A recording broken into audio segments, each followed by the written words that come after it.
Hello, welcome to Warblog. Today I'm going to play a look at that, April 2019. Well, considering it's October 2020, that's possibly a little out of date or needs attention. I'm going to play this Vietnam game. It's not as actually as old as I think. It was one of the more recent Vietnam games that I added, but I haven't added Vietnam games for a long time. Operation New Life 65. The reason being, in case you this is like a way off from sort of the immediate time, is because I've just added some features. So I did a video on those features, and I've modified this scenario since. I've added some objectives, but these are already in green, so these are sort of held by the Allies, so you've got to keep holding them. It's a counterinsurgency operation, but it's also a search and destroy, so you've got to basically convert all these farms. Now, this is a new sort of situation, and to be quite honest, I've never been too keen on counterinsurgency, and it seems a bit, actually, I don't really like it. Maybe I've not done it right, but we sort of got this, what I call a strategic. I think people argue about the difference between strategic and operational. To be quite honest, I don't bother with differentiating between things like that. I mean, it's just strategic to me. But the point I'm trying to get to really is the time scale. I think in a counterinsurgency operation, you're looking at a longer time scale. So what we got here is the threat of units spontaneously generating in these locations. And although it's only a 5% chance, when you consider the state of say strategic movement, or even if you want to describe it as tactical movement, it wouldn't happen that fast. I just think that the generation of, say, irregular units in an insurgency sort of situation is longer term. So you might sort of say, well, these are just days. I mean, even if you were to say these are just days, it's still rapid. You know, I think you'd have to sort of say, well, this is a week. But the thing is, it's not going to take them a week to drive up this road. You know, I mean, it might take them a day to get from Bong Tran to whatever's in there. So there's another mismatch. But the thing is, time and space in this game are not only abstract, they're deliberately inconsistently represented for an abstract perspective. So we're dealing with things that, once you sort of accept that abstract foundation, don't necessarily have to make as much sense. But I think following on from when I put this sort of arrangement together yesterday, I've since thought, well, you know, is that really how it would work? I mean, would we really be sort of worrying about, if we drove for this farm today and it took us 2 turns to get there, whether or not there's a 10% chance that a small company of irregular units might have formed? However, that said, it's abstract in an abstract format. You know, I mean, it's it's already an abstract game, and hexes are abstract, and it's an additional layer of abstraction in that abstraction. That's what I'm trying to say, without sounding too weird. And so I don't think we need to worry too much about it, really. that said, I was thinking, well, what else could we do? Because this is what got me thinking about it, where we could sort of, instead of attacking a village, we could have some other options that allowed us. So I could put in some options on here, psyops options for doing certain things, like in the engineering, we might do a leaflet drop, or we might sort of pay for some redevelopment somewhere. And so I'm basically the doors are open to adding things that are going to complement the game without being too stupid, because essentially, the big onus of this is the representation of the history, and also in particular, say, the considerations of representing a simulation. And in a simulation, I think you need to have elements simulated in an abstract sense, not necessarily in a way that is wholly realistic, just so that you can say, well, hang on, what else can we do about this counterinsurgency operation? What are the other options? And then we've got the options presented to us, and then we can apply them. And the fact that the time scales of them are not complementary to the sort of maybe what you might describe as the tactical operations is a compromise that is sort of maybe a bit more acceptable. That sounds so convoluted, so I'm just going to play again. What I've changed on this from yesterday when I introduced the concept of the counterinsurgency operations is I've done, well, basically I've hidden all the movement, all the units. So when I made this, there were some units, say, here and wherever, and I mean there was one here, definitely, I remember that one, but I've hidden them. But I've also put them in random mode. They're also pretty much where they were, but so for example, this guy's going to be around here somewhere. He's randomly placed, and I've also added a few other units. So it's a search and destroy, and we don't know where units are. But if a unit appears on a map, if we get some irregulars appearing somewhere, then we'll see them. It's not perfect, but again, I'm going to actually do exactly what I did last time. I'm going to land here because it's so far out. And that'll stop anything generating there. I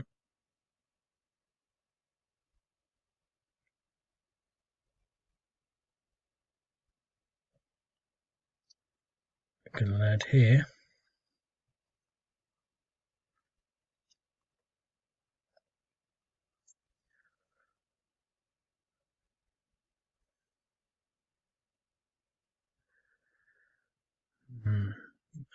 I think I'm going to end up landing exactly where I landed last time. These seem like the most obscure locations.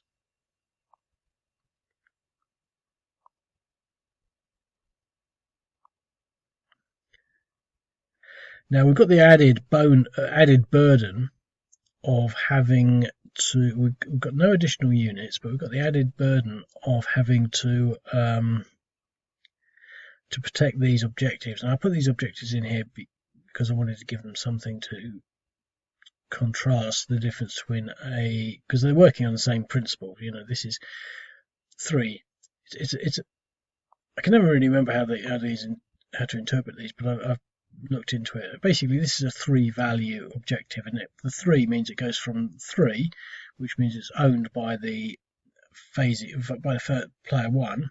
So whoever goes first is player 1, whoever goes second is player 2, and that's actually quite important when considering these, because they're linked to player 1 or player 2. So this is owned by player 1 because it's positive, and if player 2 sits in there, it will go down to 2, 1, 0, -1, -2, -3. So it goes from 3 to -3. So now these are exactly the same. So this could be an objective. If I hadn't set it as a hearts and mind feature, it would actually be an objective worth 5 in the player 2's favour. So it's the same sort of situation, but essentially, just to recap, it means there's a 5, because it's minus, it's a 5% chance of them generating a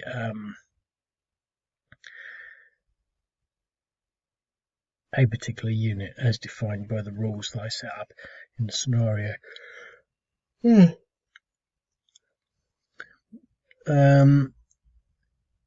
Etc. etc. So we've got to protect these objectives. These are Australian units. It's funny because I was looking at this. I did a Google search for this.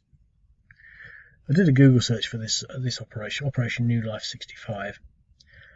I was thinking, oh well, I wonder if I'll get this scenario index. It's well over a year old. It should be in the Google index. Of course, no, it's not in there at all. It's like it doesn't exist. But there are a couple of references to it. Not many. To be honest, it's quite obscure. I think there's one Google entry, but there's an Amazon entry, and someone wrote a book. I think it was in 2018 about this, but from the Australian perspective, I think. And it sort of said, it gave all the details about what units. And I thought, oh, that's good. I'll add that. But then I came to look at it and realised I'd already done that. So these are actually the Australians. And these are the recon units, but this is down here is the 1st Infantry. And these guys are the 173rd Brigade Air Mobile Company. 173rd Brigade. So the details that are presented in that, in the Google thing, I'd already done. So, that's what interested me about this game. You can come back to a sort of scenario like this and you think, oh, this is rubbish, but then it's actually tightly historic. And there are other things that I could learn. I mean, it calls this, I think it's we haven't got the blurb now, but it's the Ben Hoy. I think it's Ben Hoy Valley. It gives extra dimension to it, and you can think, well, actually, I can start building on that, and this is a real event, and a real sort of scenario, so to speak, that can be built on as a historical article, historical reference. It's actually sort of, it's not as though this is a site full of bogus games that are made up. Quite often you'll get sort of games like that where they create a situation, but it doesn't really have much bearing on reality, etc., etc. So anyway, we put these things in. We've now got to move these. Now, that obviously looks like an obvious target. Now, I'm trying to play this sort of from a semi-simulation perspective because I also want to play it now. What we got here, we got the requirement now to protect these objectives. So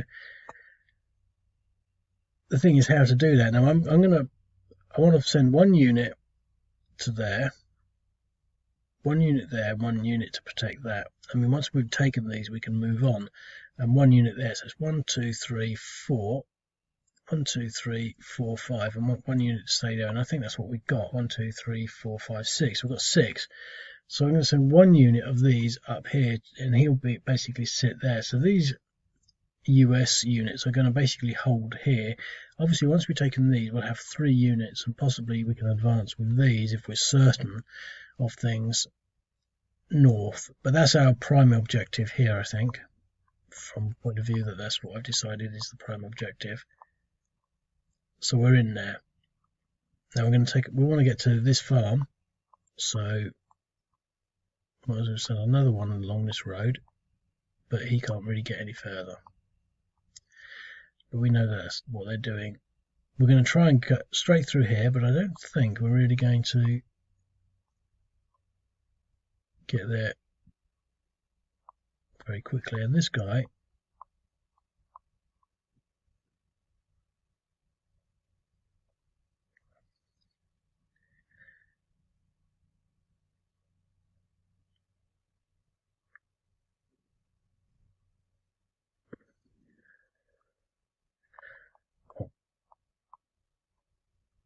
and he's staying there. So that's our movement for that.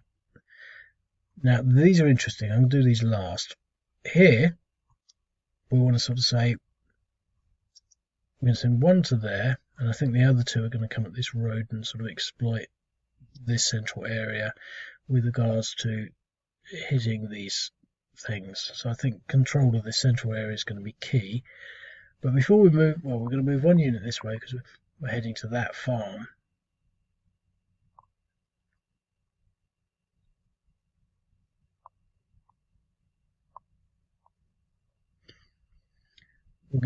These are going to go up this way, but I'll move these first because I want them out of the way. But also, this is quite interesting, these are actually 1-0, and it's got 1 attack, 0 defense. So we don't want to be getting these hit. They're just recon units. They were designed for the original strategy of being able to recon for these F-100s from the USAF, but that was an unintentional rule, and in a sense it was a role-play rule. Oh look, we've come across some Viet Cong. These are random. The way this works is random, but there were 2 elements in there, and we are stuffed. Now, the one thing we can do is run away. And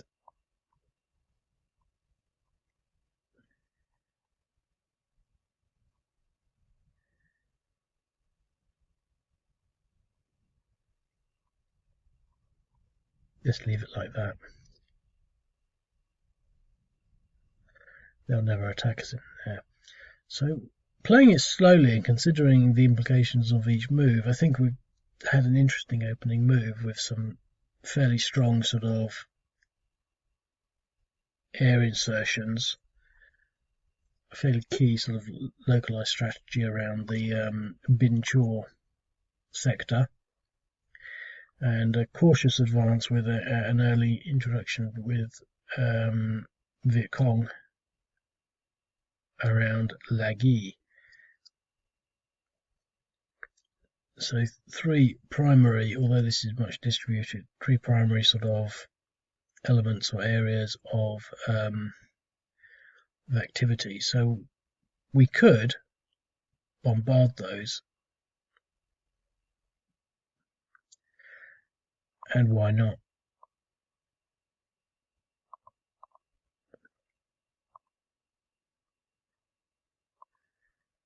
Right, so it's now the Viet Cong turn. They can't attack those. They've been attacked. They're actually held up in good positions. So I'm just going to sit there and leave them. Let them recover. He'll recover.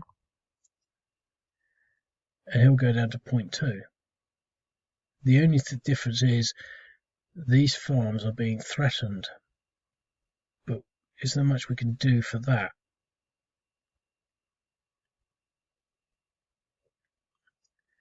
Not really. But what we've got the hope of, and this is the magic of it to some extent, is will any of these generate any irregular units? Let's find out.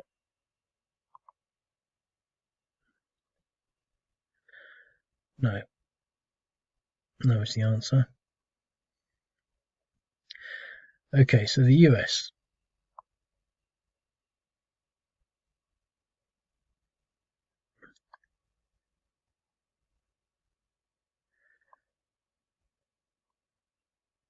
Right, we can't move out of these areas because at the moment, if we moved out, there's a 1% chance of irregulars forming in that area. So we still have to hold out at least for another turn. Here,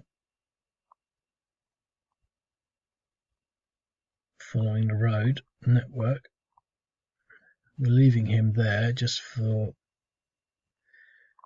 the discipline of it.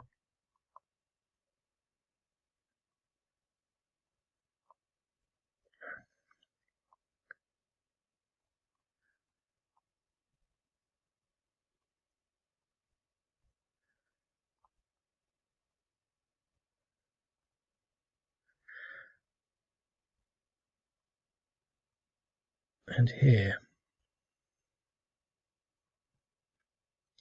well, I think that was an old one. There's a little glitch I can't figure out. It's so rare. We're moving everything very slowly now because we know we're in contact with the enemy. But we can attack them with the aircraft. So one of these probably he's on 1 and he's on, oh no, dug in 0.8 and 0. So let's attack them.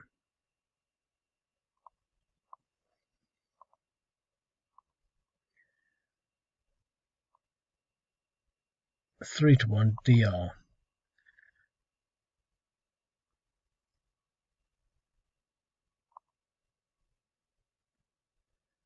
Okay.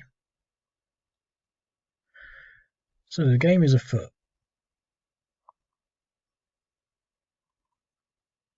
The Viet Cong again. Probably if he sits there, he'll go to 0 and he'll go to 0.8. So we might as well just sit there. You know, this central point is key in a technical sense because it's the main junction between the roads to the west, the north and the east, and presumably also the road south, without going across country through rice fields, which these are.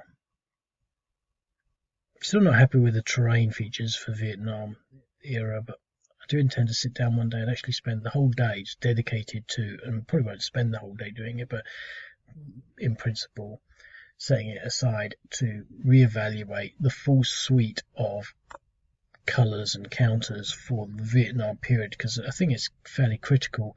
I'm quite happy with the counters for the Middle East and Africa, you know, both desert areas and bush areas, and Europe's okay, but Vietnam has always sucked so much that it's frustrated me for years now.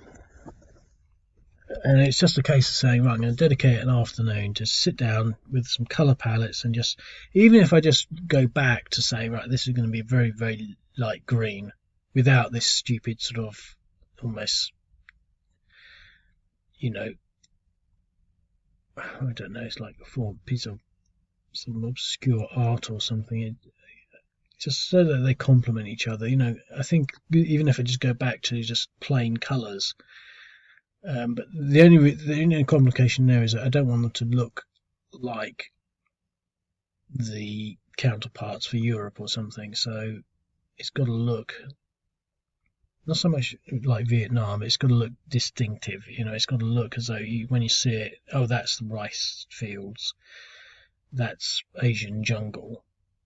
You know, so I might just take one green and just put a whole variant on them, varying between very light beige through to medium green, and just, you know, because there's only 3 counters here. This could be very light green, this could be medium green, and this could be a sort of a very light brown. And then we got this, and I'm okay with these, but again, these are European fields. I'd need to change those to Asian fields of some sort. For example, in the Middle East, they're actually more yellow, and here I could just change their hue a bit so that there were more sort of brighter greens in there. But maybe the rest of it could be the same. Maybe these ones could be a brighter green, more like that, or like that. So we've got a fair range. So this is like, you know, this color palette looks like it came from hell. You know, there's just no sympathy in there at all. Okay, anyway, the Viet Cong, they've only got one option. It's not as though we got a lot of strategic considerations to make. But sitting there, I think, is the best thing for them, really. The only other option is to try and flee and to hold up here. But we're holding these units up. I mean, instead of exploiting through this network and going up here, they're stuck. They've gone 1 hex. They forced us to retreat, and we're recovering reasonably well. So it's a gameplay. It's just not a very interesting gameplay. So, and again, let's see whether we generate any comrades in arms. Yes, someone rose up to resist the tyranny of the invading forces. It's interesting, but I still think that it wouldn't happen in a sort of, this sort of strategic sense. But what sort of timescale would it happen at? That's the question, really. And so, because those questions are there, it's still valid, I think. But we've now got to deal with that. But we should be okay. Nice big unit. I think we can just afford to go cross country here. Can afford to take that. These are expensive units because they're just sitting there protecting against the threat of Viet Cong activity. But if this wasn't contested, he could fly down here and take that if we weren't protecting it. But it's protected, so he can't do it. That's the essence of defence. Again, we'll protect Lagui. Right, so we've got another option here now, because these are now relatively, they're not completely, but they're relatively owned. So we can now we can ignore that and start to moving towards some of these other ones. Now, moving hesitantly because I sort of know that somewhere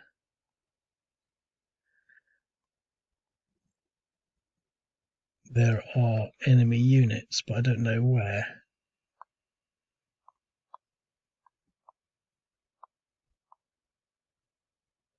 Right, so we've moved all of that, so we'll soon be able to hearts and minds these other farms to stop them generating units. We've done these two, so there's only 1, 2, 3, 4, 5, 6, 7, 8, 9 places that we haven't visited.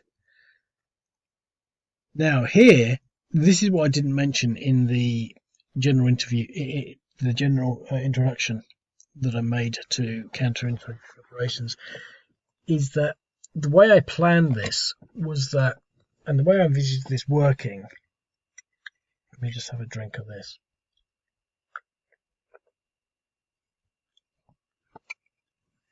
The way I envisaged this working was there's never going to be enough to control every place. And I think this is a representation of, the problems that they got with assets in these sorts of things. You can't leave a military unit in a village, in a farm, permanently. So, and this is actually written up in the article about that book that I mentioned, about this Operation New Life 65. The book introduction describes it as a successful operation, but a failure at the same time. And it was a failure because whilst they did what they were meant to do, as soon as they left, the Viet Cong came back into the farms, and what it says is the whole valley was actually quite sympathetic, and they were welcoming basically the US and Australian forces. That they welcomed them. But when they left, the Viet Cong came back in and enacted retribution for what had happened. So it was a failure in that sense. But the point I'm trying to get to is we've moved out of that farm, but now he has the other option to either play a defensive role there. Okay, fair enough. But we could also maybe try and get to there. Now, these farms are quite out of the way, but we could give this up. Now, you've got to remember there are other units on this board. We just haven't found them yet. So we could hold there in the hope that other units will be generated. For example, we could have one generated here, because it's probably going to move into there. We could have him generated there, and then to have him go round to here, and basically to recover this. Now, these are big units, so they're going down in 4s. It's going to take us 8 turns to get that back, or multiple units. So again, that's the sort of the thing that I did contemplate and anticipated and designed for in the counterinsurgency aspect, in that there's so many objectives, you can't control them all, and there'll be a balance between these units running around the board reactivating these areas, and maybe it's not balanced in this game, but in some games it could be so, it could be just difficult. It could be sort of like, mission impossible because the balance is in the favour of the enemy. I think it's difficult in this situation because these are quite high objectives, but this is what, we could have stayed there to get it to 5-5.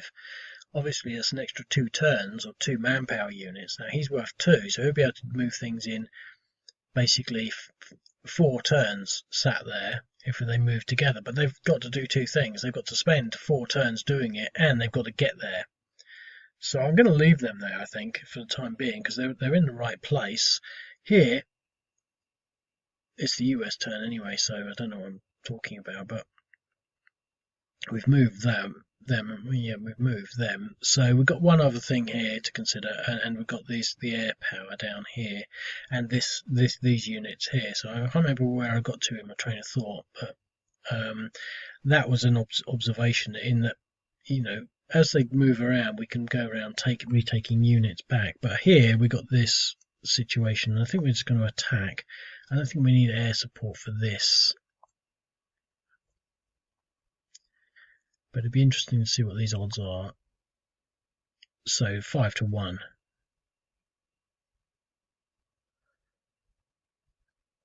He was worth 0.8 because we were attacking them in rice fields. I think that there's a negative factor for being in a rice field in defence, but we can't take the farm. We push them out.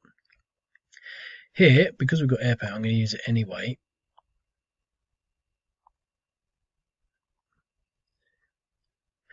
So we're further compromising those units, but oh,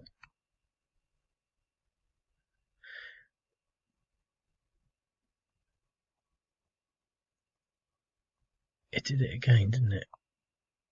We're going to attack, but we created another unit, so we've got a real battle going on down here, but we're winning.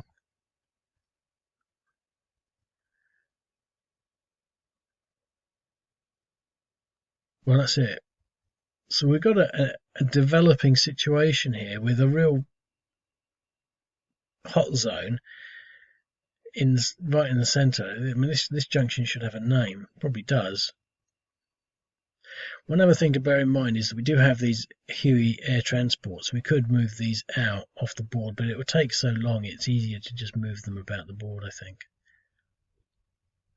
But if we wanted to get this from here to here, it might be quicker to airlift them out and then airlift them in. But I can never remember how that works really, or how long it takes. I think it takes about 4 turns, which is sort of longer than I really care to wait. Right, so the Viet Cong move. Well, do we want to defend this farm?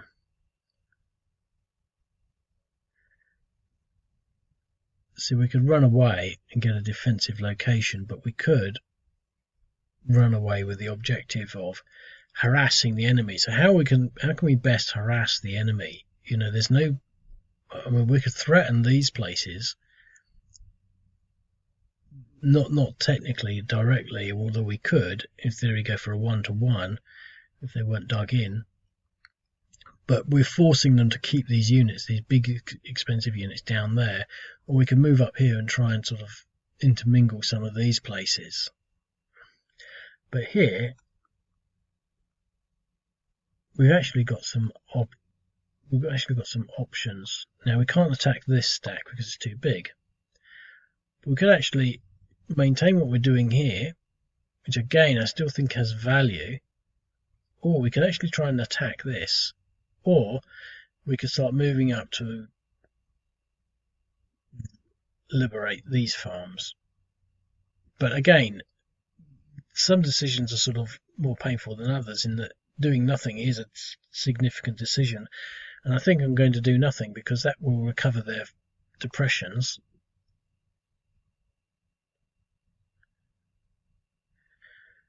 Which I think we need to do. And again, it's tying these units up because we're on turn 3 and they haven't actually got, started there, and that's as far as they've got. Attacking that though might be a nice option.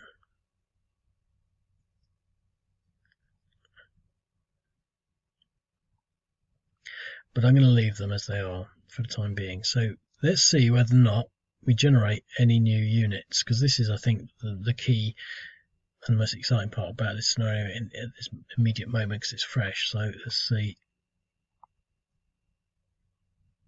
No.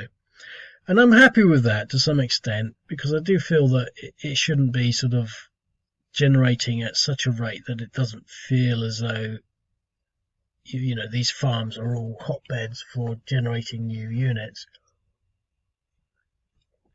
One other consideration I did have after I put the earlier video together introducing the counterinsurgency features was that it's a bit like a conventional game where when you capture a place, you start creating units. And I thought, no, I can't have that.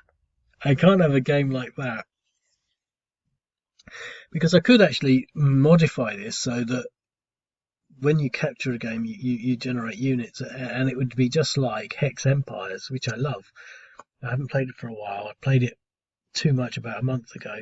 And fortunately, I haven't had the inclination to play it since, because it uses up so much time. I mean, time is so much better spent on these scenarios because I can remember them, and generating something. I generated this scenario over a year ago, possibly 2 years ago, and it still has value because it's substantial, significant, it's historically accurate, and as a platform, as a sort of a base, I can develop on it, and I have, and I've come back to it, and now it's fundamental. I didn't just create this for this purpose. This was created a long time ago, and it was created in to some extent in the premise that it was actually not a very good scenario, because historically there was no engagement, there were no combats. It was an operation that took place without any effect, other than they captured all the farms and it was successful, but they didn't meet any enemies. There was none of this.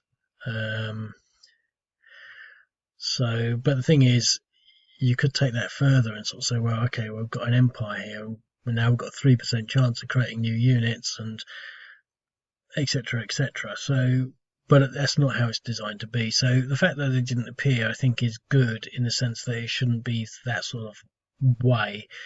So if we're expedient about things, the US should really work. But if they were to just sort of not do anything like I did in the introduction to the counterinsurgency operations, then this would just slowly fill up with Viet Cong units bit by bit. So I think that it's not supposed to be like that. So I think what we're doing is saying, so hang on, we've got a small chance, and how will that affect things? And we had these. This is the only unit that's appeared through the counterinsurgency development, and all of a sudden it means we've got a situation down here, and the balance of things has swayed slightly, and it's quite subtle in that sort of sense. And I think that's how it should be working. It shouldn't be an overwhelming, challenge. But at the same time, we've gone through a few turns, 4 turns. We could have had a situation where we had maybe 8 additional units, and that would be a real problem.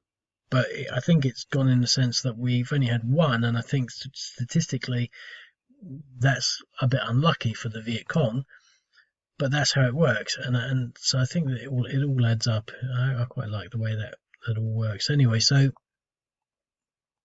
we're going to sit on these other objectives. So they've big window of opportunities now gone, because now these 4 places will not be generating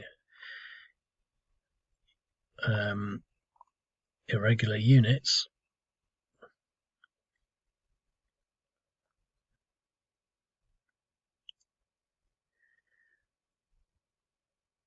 So again, unless they can get in there,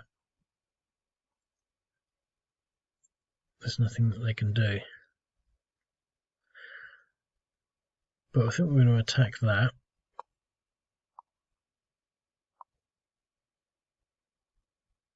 So we've pushed him back.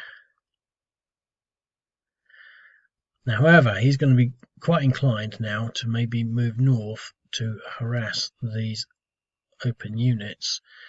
But I was thinking about maybe doubling down on that with the air power, because we've sort of got to protect that farm from him. But this is still a big problem. Now there could be more units around here. To be quite honest, I don't know how many I've put in there, but I don't think there's going to be many more than that. But there might be some in there because I haven't been in there yet.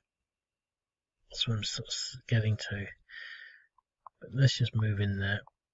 No, there's nothing. And I'm going to attack this stack here. But before I do that, let's put the air power on it.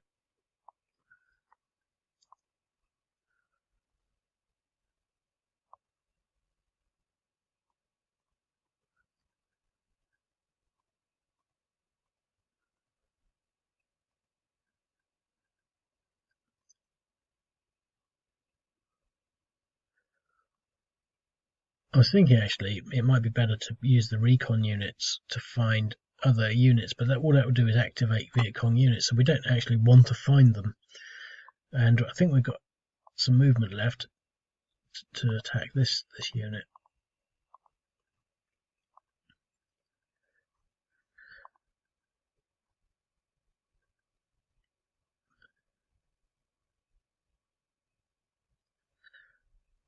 Okay. It's interesting really because they're taking a beating now, 3 and 5.85, to the extent that they're sort of good for nothing,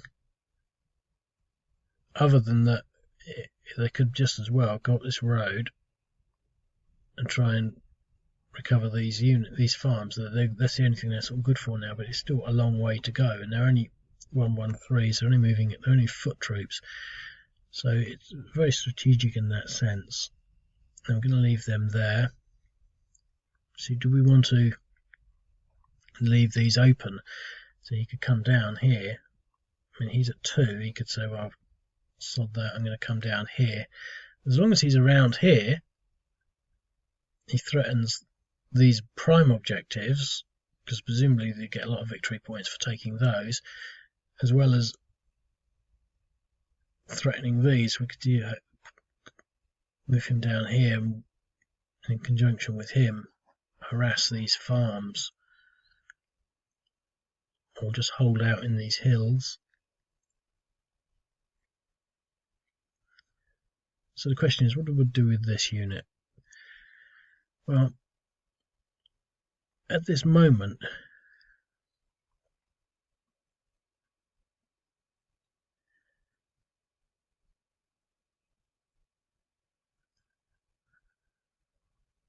I don't know.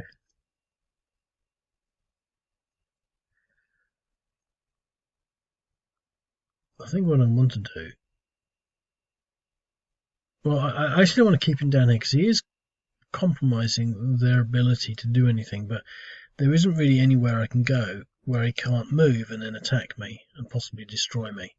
You know, if I move there, I can move 2. If I move there, he could move 1, 2, attack, 1, attack, and then air power, and that'd be eliminated. Whereas up here, it's a lot easier. So I think I'm actually going to try and move north.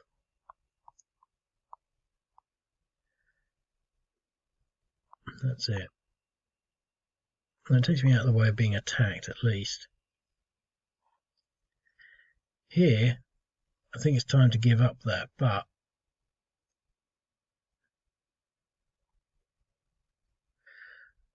there's an opportunity.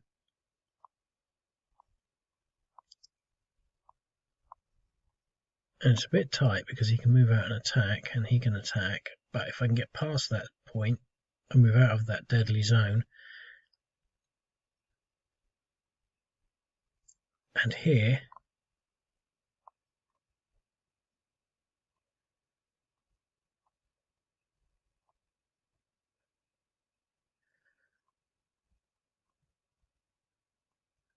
I'm going to try and get these farms.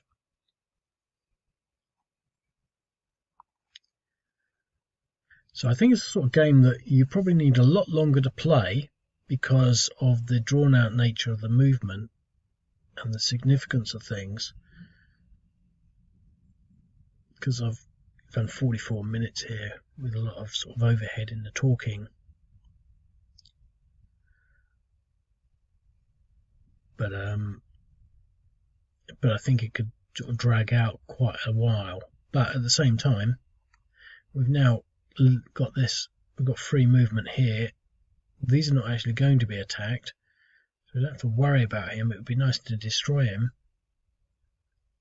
We don't want to send out recce units after him because they won't be able to defend themselves. But we definitely, I think, got 2 units. I think we want to send these 2 units essentially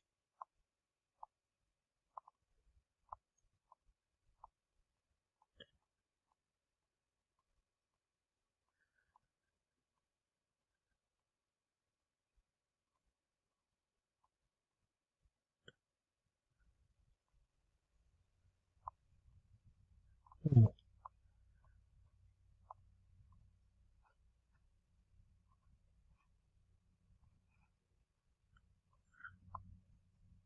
yes, double whammy. Look, we get the objective and we get to attack an irregular unit, pushing him back, knocking his depressions up to 6.85. We'll be able to move up there, threaten some of this.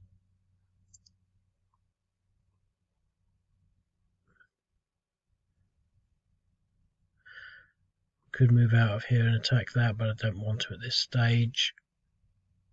But what I will do at this stage is bring in an airstrike on him because he might rout.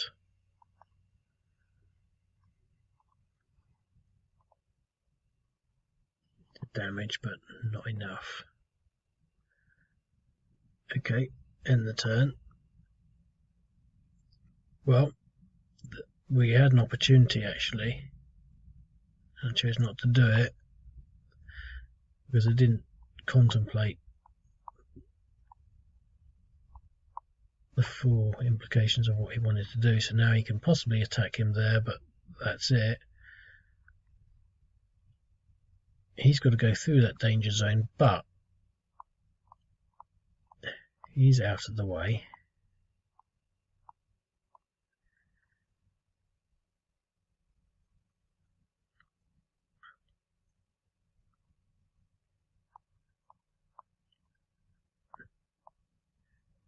It's the same situation there. If he can break through,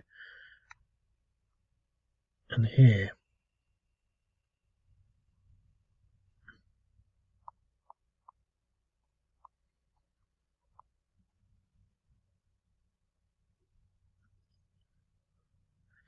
so that frees all these units up to do things, and hit the magic moment. No. So quite disappointing really. They've only got 4 more places where they can generate units.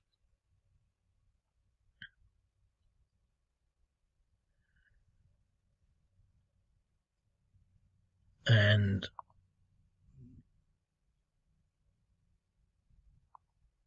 all of these units are now taken. I don't think they can generate anything on 0, so we could almost move out from there.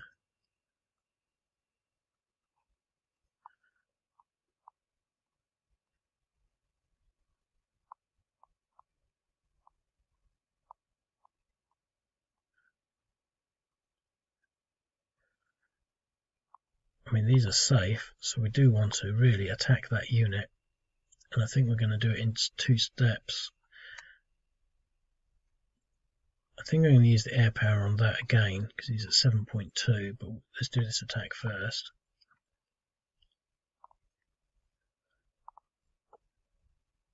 DE, that pushed him back to there, which means we can now use this unit to do the same thing,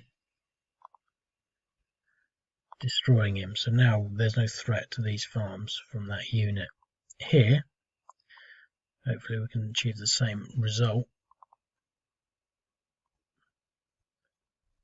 No, he's still alive.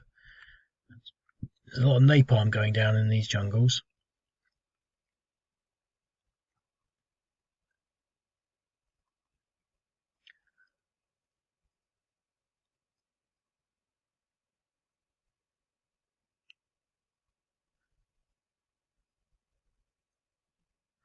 Well, I'm going to leave them there because we've almost done it.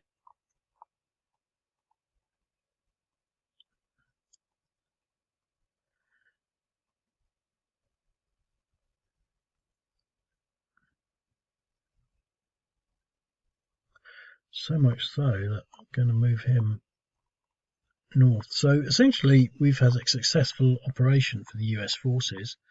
I mean, I can't really see it going wrong now.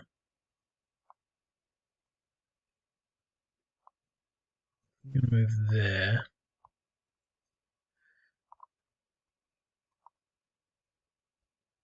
Pushed him back. And even if you went into that farm,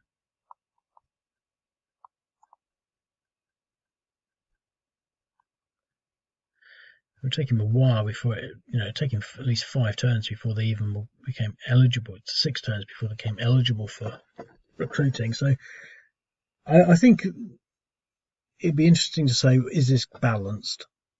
Because I don't want them sort of creating, from a hearts and minds perspective, an excessive number of units, and we've had one basically. And the other thing to bear in mind is that we haven't generated many of the hidden units, so I don't know where they are.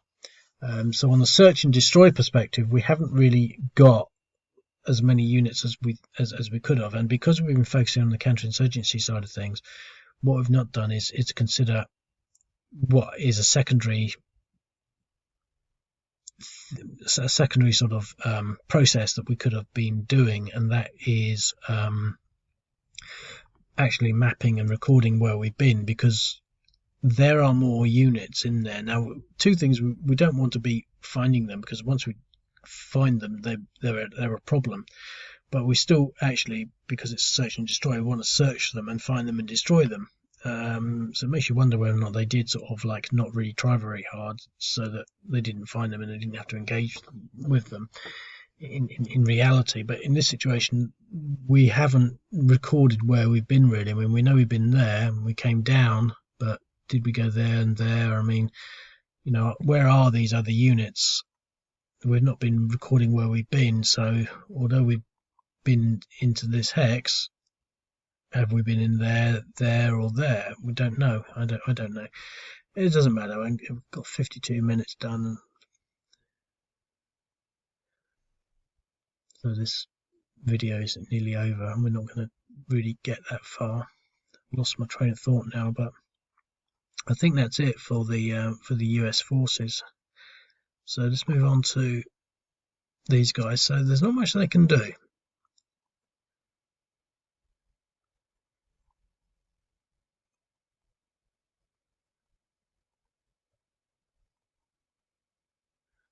But we're actually trying to get to this farm. But of course he can then go 1, 2 and attack and probably destroy him with the air power. The only other thing I could possibly do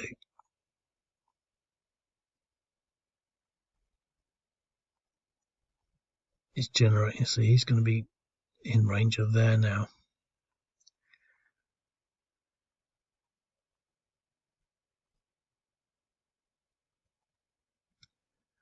He's probably the safest unit. I mean, just to reiterate how it's sounding boring, if I was to play this again, it might go more in the favour of the Viet Cong.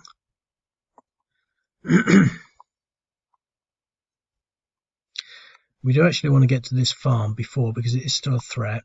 So there's now only a 5% chance completely. Well, no, let's face it. There's a 0% chance of the Viet Cong creating any new units. However, when we leave the valley, they'll just come back in, engage in retribution. So as a scenario, as a simulation, it's actually quite good, because we can see how that would work. I mean, these units are not going to stay there forever. We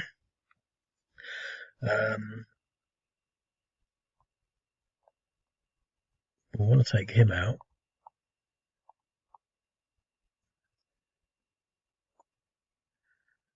So we're going to dedicate all of our resources after getting him, because he's the only real active person left. Ooh.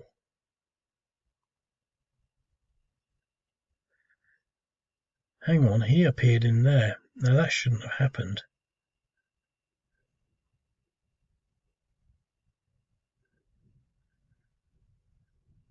He appeared in there, and it's possibly...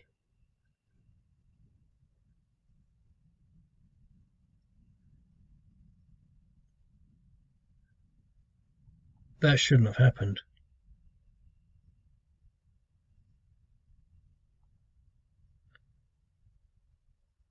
We've got Viet Cong in there, look.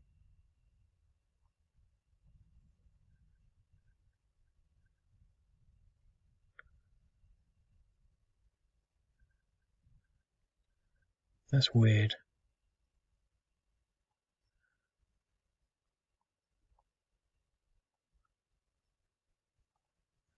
It's frustrating, actually, because it's got so far. And he's still alive. Okay.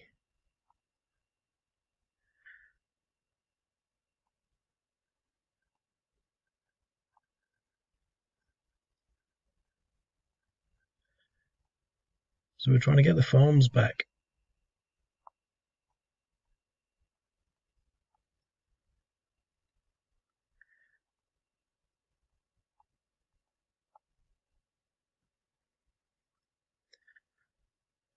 Well, it's 57. Other than that complication there, in theory it should check if there's enemy units, if there's friendly units in there, it shouldn't produce these units. So I don't know how that happened. It could be because he's only got 0 strength. That it might be something that factored into it. But I'm